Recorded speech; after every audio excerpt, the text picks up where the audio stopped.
I think part of that, my brother, and I trust that this is not an escape, but part of that is really part of the mystery of the human experience. And I don't want to identify the sources that resist love too easily or too simplistically, because I think they are very, very complicated. I think some of us are literally afraid of being touched by love, or afraid of what it would demand of us, or afraid that we cannot possibly deserve it, or afraid that that kind of openness cannot be real because we've seen too much else that seems to contradict it.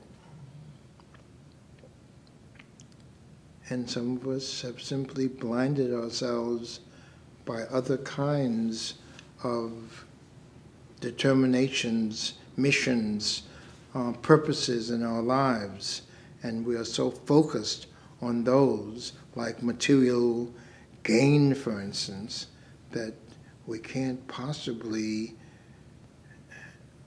really offer any kind of open space for something very different coming in our direction. I think all of that is a part of it. Whenever I think about love in the midst of social struggles, I can't resist thinking about one of the most creative and enigmatic of the persons who were involved in the freedom movement in Birmingham, Alabama, where the prime representative of the evil segregation system was the Birmingham chief of police. Bull Connor was his name. And this young man who was a part of King's organization, he used to go around the town as we're trying to organize people to stand up and to move against segregation. He used to say, "We've got to love the hell out of Bull Connor."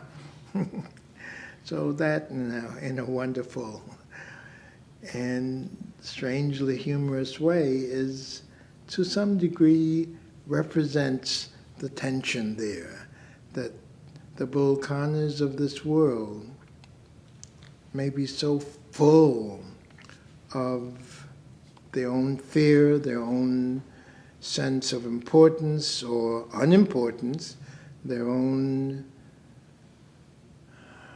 uncertainty about who they are, that love is that which draws that out of them, and draws it out not by any sweet words, but by determined resistance to their way. And it makes life much more complicated, but it seems to me that that's part of the joy of life, its complication and its possibilities for creative engagement with each other. That's, as you all well know, the same on a personal level as it is on a social level. Love takes us in many strange directions, necessary directions, and we have to almost dance, a special dance, in order to make love available without itself becoming a suffocating and damaging kind of movement.